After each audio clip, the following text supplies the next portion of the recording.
Good morning, everyone. How are you? So today, I actually don't have too much time. Is that loud enough? I actually have an interview later today, this afternoon, evening. I won't say what because it's not, done or out yet. I will let you know when it does come out. It's an interview, and I think it's probably going to be mostly talking, but just in case I need to play, or I can play, because I do want to play as much as I can to just show things. I wanted to just get my fingers, ears, everything up to a high level, So today is mostly going to be practicing. I did talk about how to practice a bit, but maybe today is going to be a practice session that I can kind of show you what I do when I practice.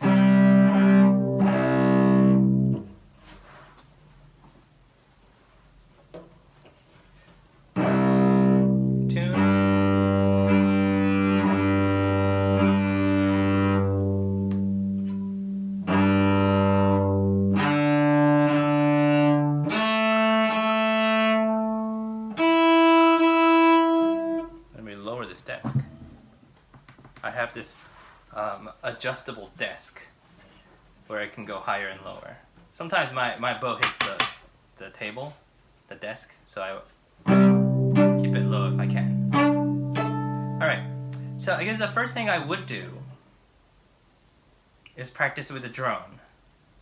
I know we talked about it before. On my Korg metronome, let's say I do a G. I'll put it behind me so that it's not going to be too loud for you. And what I want to do is, so I'm going to go a little bit more in depth of what I do to make, to get back into shape, basically. I don't want to just play.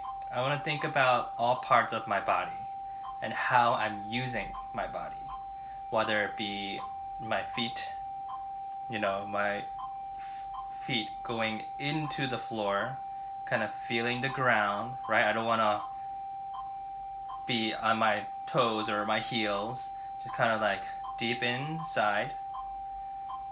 My hips, my waist are flexible. My upper body and my spine is in a power position, more or less straight. Doesn't have to be tight, but straight. My neck is straight, and I'm kind of looking down, or I'm able to move. And my arms, of course, I want to feel like it's long. Going all the way back to the shoulder blades. So I don't want to cut my hand off and get a tight sound. I want to make sure that my body, my hands go all the way back. I think already that kind of makes me feel better. Right, so, like thinking about those small things, it does take some time. I'm sure if I do this for much longer, all the time, maybe I'll be able to do it in like a split second, but like, okay, I'm set. But it does take a little time, just like stretching or yoga or doing anything, you need to kind of like relax a bit, which is hard to do on camera, right? So doing that, left hand too, making sure my fingers are loose, going back to the shoulder blades, being able to breathe.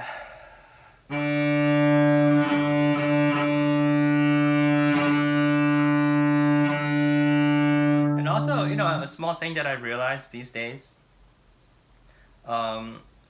maybe you've had this in the past, like teachers telling you that basically you're supposed to be using your bow.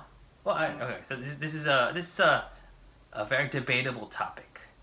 The bow should be straight, completely flat, versus bow should be angled. I heard from the past and some teachers and some people that a violin, the bow is on this side, just because the instrument is up and you won't use the left side of your arm, your bow arm, but you'll be using more or less like the outside of it. So like basically you roll out a little bit. And then I heard that on cello and bass, you would have to roll up or to the left. I actually is kind of starting to think about it myself a little more. That I tend to also do a little too much of that. That I play at my, what is it, an angled bow. And then I'm using mostly my index finger to push. And that's not a great feeling because I'm not able to connect my arms, elbows, shoulders, everything to the sound, and I feel like I get a tight sound. But I did hear that back then, so it's like a thing. I've been thinking a little bit more about more of a balance. So how can I use my whole entire arm into the equation? And it's not that I want to be on the outside either. I want to be able to just be balanced, not only here, not there, but the feeling of the whole entire arm working as one.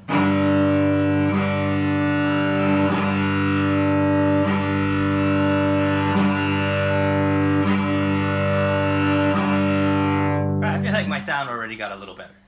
So, small things like that does add up. Kind of just small concepts here and there. And then I would add my left hand. Let's get my drone and metronome out. And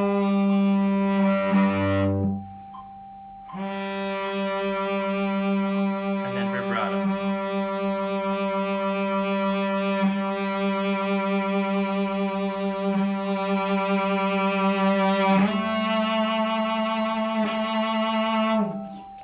Okay, I said I was going to practice a lot, but maybe I'm going to be talking more than I thought. So, I have this drone and my metronome, right? You hear this. Sorry if it's annoying, but I want to explain something. So, okay, let's get my drone out. I usually do, but I just keep my metronome. Couple ways of practicing vibrato, and this is very common. This is not something so new or weird. Right, just kind of match your metronome and you bounce up. Right, the point of a vibrato for me is that the notes go up and down, right? So you have a no and it goes a little bit Of course, there are people who say go from the top down or the bottom to top, meaning the highest point of your vibrato is the main flat perfect tuning, and then you go lower from there. And then there are other thoughts where you think the G is the middle point of your finger, of your frequency, and then you go lower, and then higher, lower, higher, surrounding that note.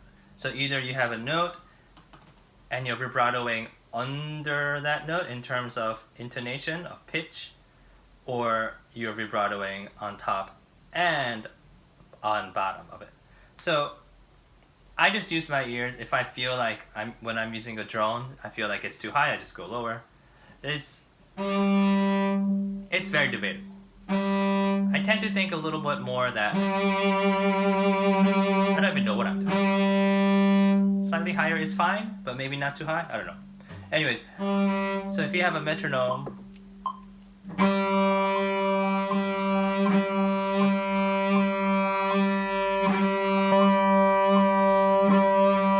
you do doubles, eighth notes. You can even do one in between. Quarter note triplets. Ba, ba, ba, da, da, ga, ba, ba, ba. So you have 3 notes in the place of 2 beats. So pa, pa, pa, pa, pa, pa, da, pa, pa, pa, da, pa, pa, da, da, da, da, da. Right, so that would be the next. Of course, you could do smaller subdivisions, but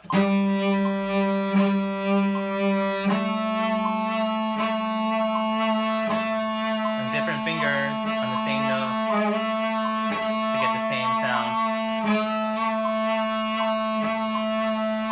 And you can even do a quick note, or you can do a slow vibrato. So you can do a wah. That is practice for getting faster, so that you can have a fast one. You can do a, so you can kind of practice the slower vibrato. The next step, sorry.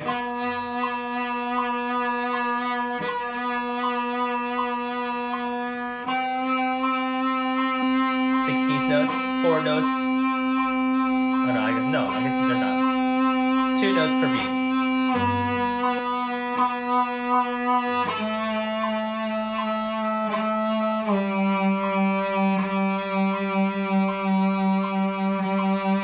Anyways, you can do those kind of practice. So that's something I can do. Let me just get back to the drone. I'm just gonna practice.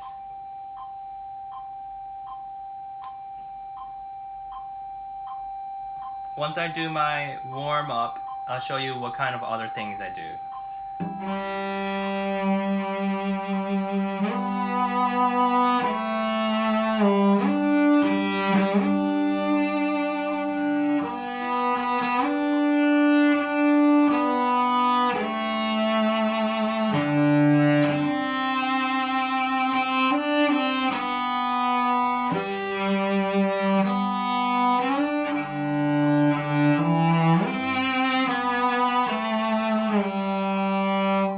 Actually, okay, if you realized, when I play on a certain drone and at a metronome, I don't just play a scale, or, a scale is always good, but I try to mix it up, make it fun. I'm not using like a scale book or like an etude book or anything. I just start making up songs. Just like I did. It's not something that's written, or unless it is somewhere that I just had in the back of my head. I just practice using that note and try to do all kinds of techniques using that. So small shifting practice.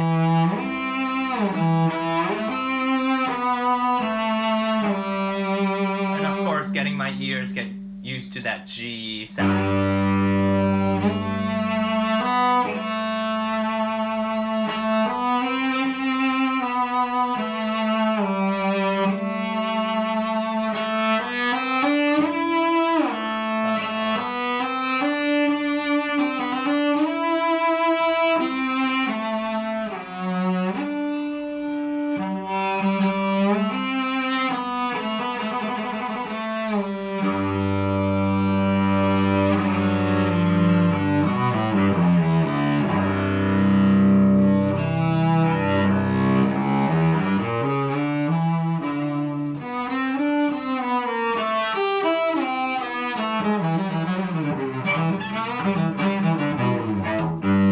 Eventually I will, let's say even with the same metronome,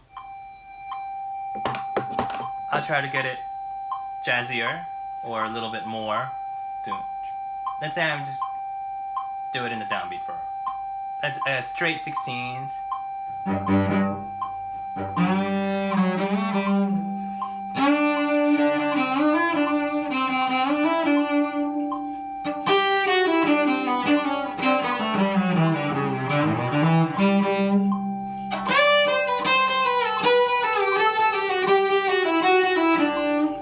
On time.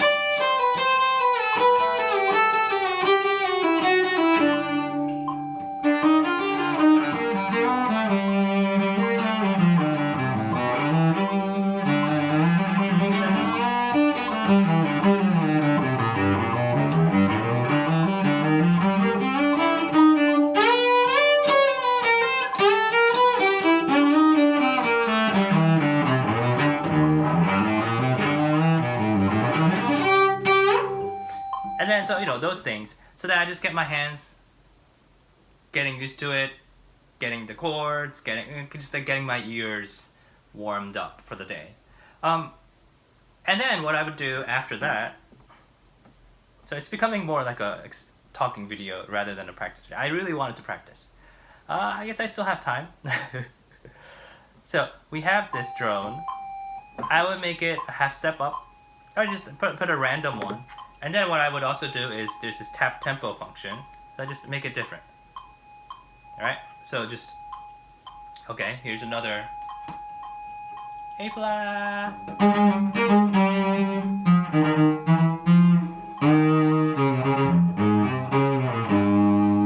See, when you play with a drone and a metronome, you can really tell that, I mean, for myself, I can really tell that I'm not in time, and my intonation is so bad. I mean, I'm talking about this not in a negative way. I guess it's a little negative, but it brings your real rhythm and intonation into play. Like when there's nothing, I can play something and maybe it sounds pretty good, Maybe you might think it's really in tune, and maybe it was in tune, I don't know. It's really hard to reference yourself while improvising. Some people can do it. There's only too many things you can... There's only like certain things that you can catch in that split moment. So this really does help me. Even more, if it's in your earphones, it will help you even more because it's so close to you. And then of course I know that in a performance, you're not going to have a metronome and a tuner drone with you unless you do, in-ear things and play with tracks. You could have a click. Yeah, so that's the kind of thing. The thing I would do after this, maybe I'll make it a little bit shorter video so that I can practice after this, but sort of like showing some other things I do to get ready. Of course, if I have a certain piece that I'm working on, I'll practice that, but tend not, I usually like to practice the concepts. Like, okay, I want to be able to play in tune, right? I want to be able to play a little more in time, and like those things like that. So, especially before when I was playing classical music or, more classical music, definitely it was more that piece. I wanted to get that piece better because I had to perform that piece. That makes sense. Nowadays, it's a little different. Of course, when I have to practice something, like I'm playing in a trio or quartet, classical or jazz combo style, I'll work on those pieces. But I feel like jazz is more of a concept, and I actually think instrument is more of a concept instrument that you work on for a long time rather than you practice only one piece, only that. Some classical players only practice that piece, but the way you practice is important. Let's say you're practicing something and you're practicing, I don't know, something in G or something, and then instead of practicing that one shift, like let's say I'm practicing something, practicing that shift, G to B, I could get this perfect. But I also want to get, so you have to think of the concept. That means if I get this perfect, I could get that perfect and that, and then because the same distance. But also I need to think about, okay, does that mean I could make it a half step lower and I'll be able to play it?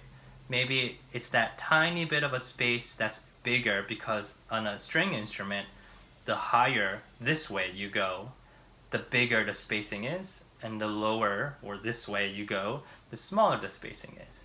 So I have to kind of calculate how much it is. Like those concepts, I think, are far more important than getting, okay, I need to get these two notes perfect. Which a lot of people do understand. Some people do understand. I don't know if some people do understand. So I think that's more, I'm a very much of a concept person. I mean, of course, playing other instruments, you can cross learn. Is that a word? You know, you can learn from each other from different instruments. Let's say I'm playing percussion and I realize something.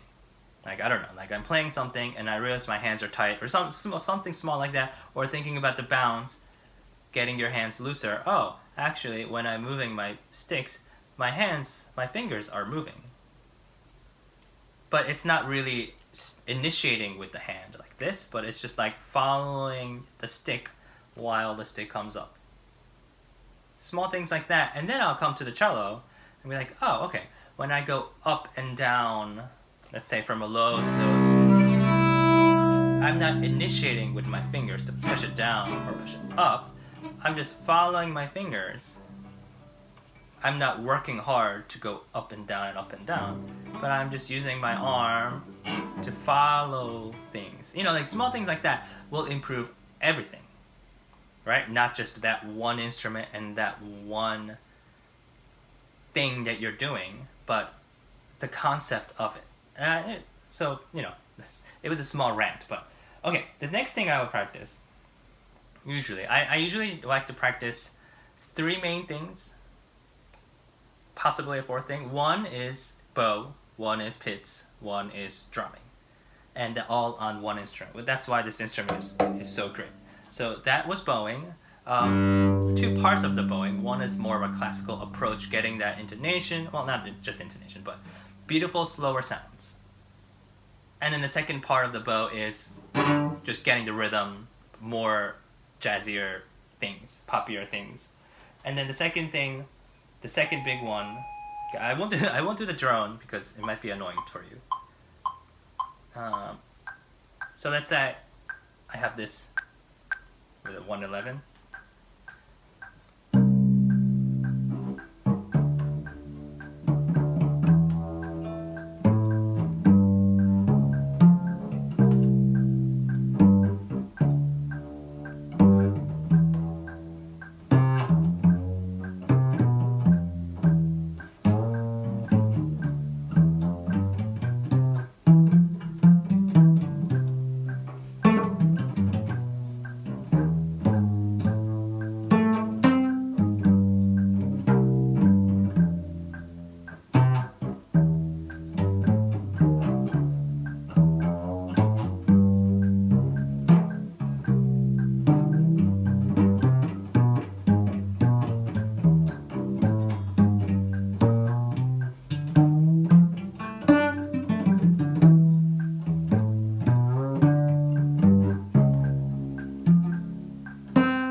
So playing pizz, slow, fast, you know, bass lines, that was very out of time.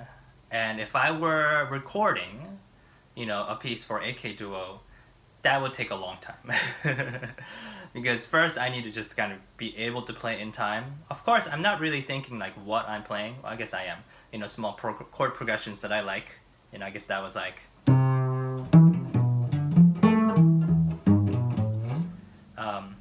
maybe some of you know that chord progression. It's in C though.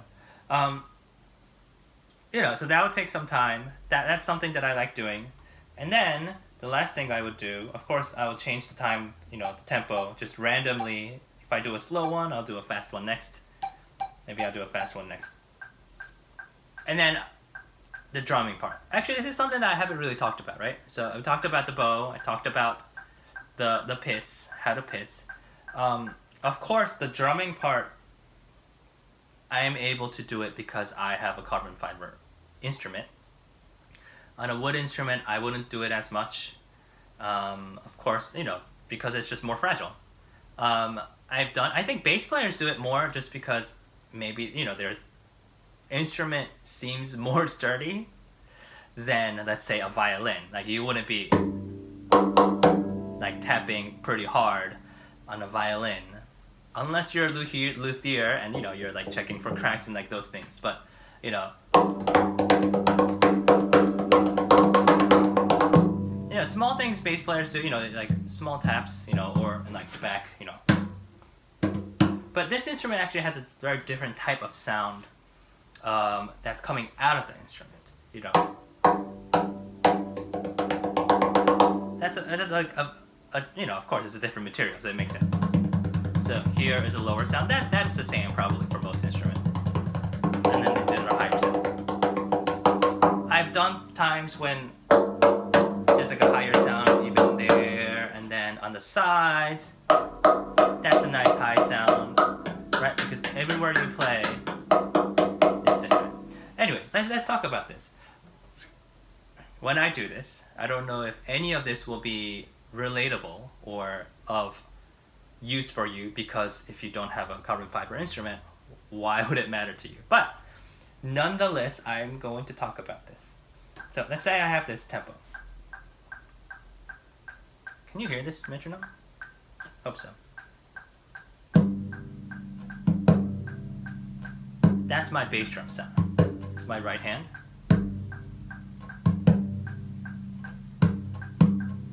So different places you get a different kind of low sound. But I kind of like this sound. I use my 4 fingers. Another option would be to play more of a flat finger, but that also activates the higher frequencies. So I like this. Some people do this, but that kind of didn't work for me, hand position wise, and it just, fingertips felt better. Of course, when you play with your fingertips, you don't push in, you just gently tap and it just lays down.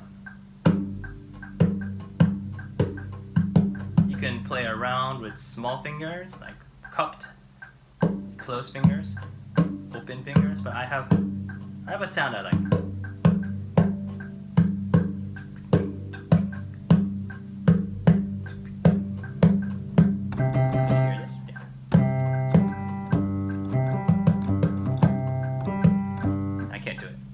That's a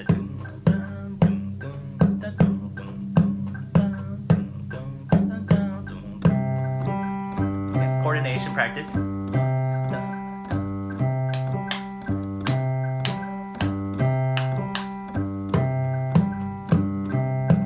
There it goes.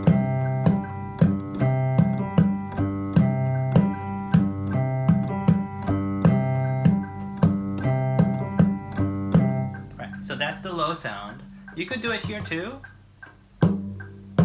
but I felt that the C string side had a lower sound, and I'm just used to doing it.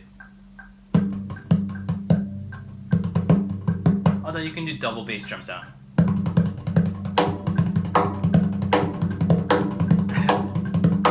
That's a funny thing, it's a double bass drum pedal, right?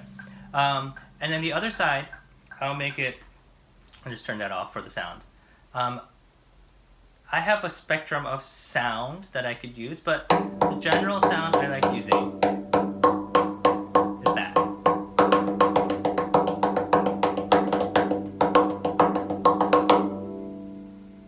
I guess if you're talking about like bongos, congas, you know, like hand drumming things, that will be more of like a slap type, you know, it's not a tap. So that would be like a non-resonant tap, right? So I'm just like moving my fingers this way. What I need to do to get that sound is I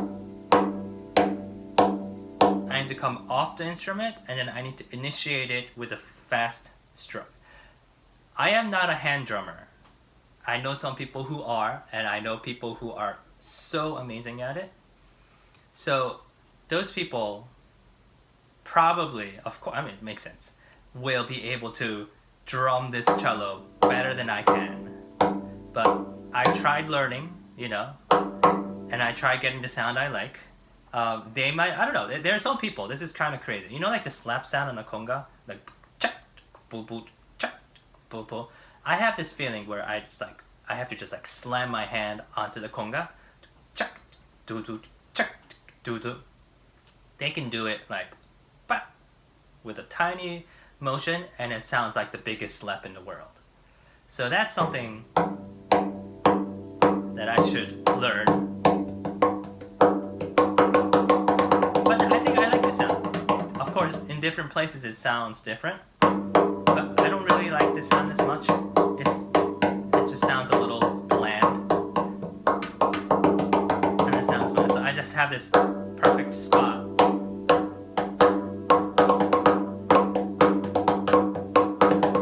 Plus, it's very close to the bass drums.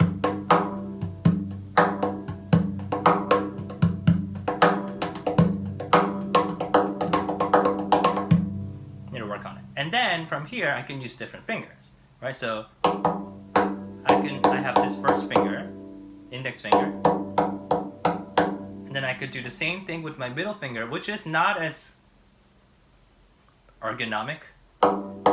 It's not as easy than the middle finger, but it's possible. I use this as my secondary finger. I don't use that for my main because I can't do it, first of all. Right hand I can do a little bit. Left hand, it's like it doesn't tap as much. I just need more control. This one I can do a little better. So that is very similar to using two fingers on pizz. So I can do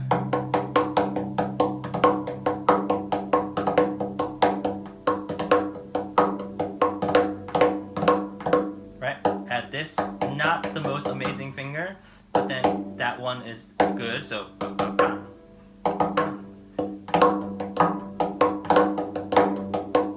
like a grace note, like a drag.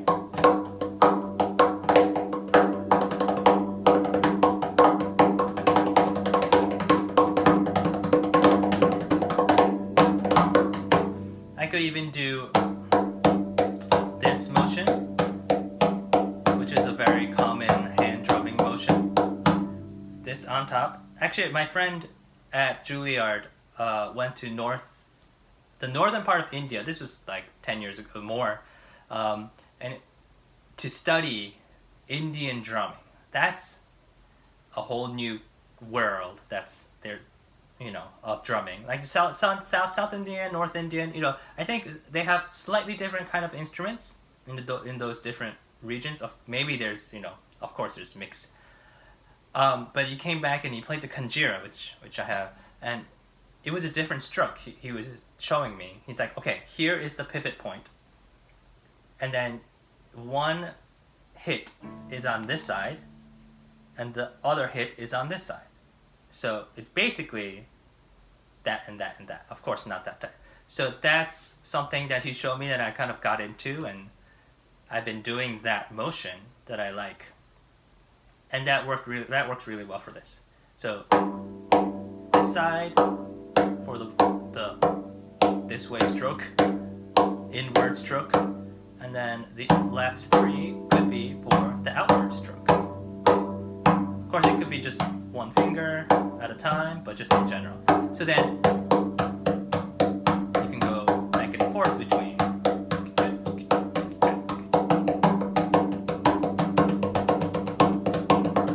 Alright.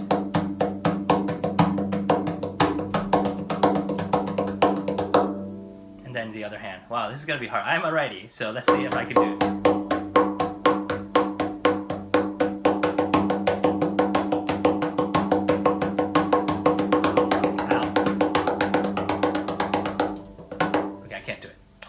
Well, that's why you practice, right? So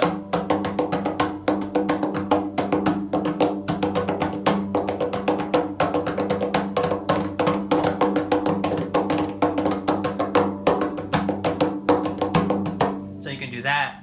Another cool thing you can do is if you can do two hands at the same rate. Okay, this is kind of like a math thing. So let's say I'm doing at the same rate, I'm doing the same thing, just mirror my motion. That also means I could do double if I offset one hand, right? I phase it out. Is that what it's called? So my right hand is going to stay the same, and my left hand is going to be in the offbeats or in between. So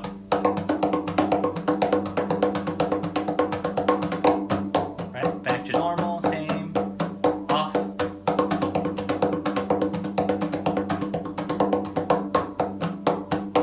And that means I can go faster, because this is okay, comfortable. 1, 2, 3, 4.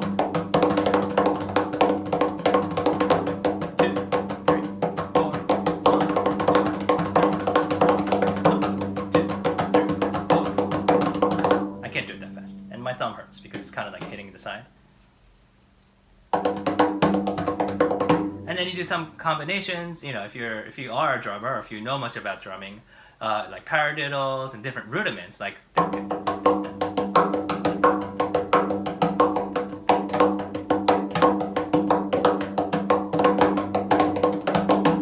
Anyways, why are we doing this? I don't know if this is so interesting for you, but that's what I do. I'm just showing you what I do in my practice. So.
So that's my practice session. It's kind of fun, isn't it?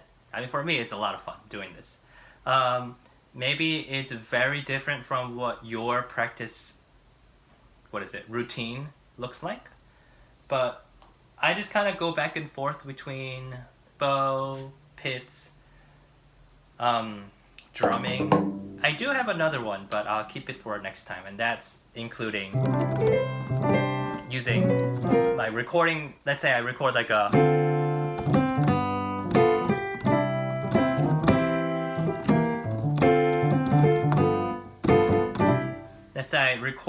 progression on the piano.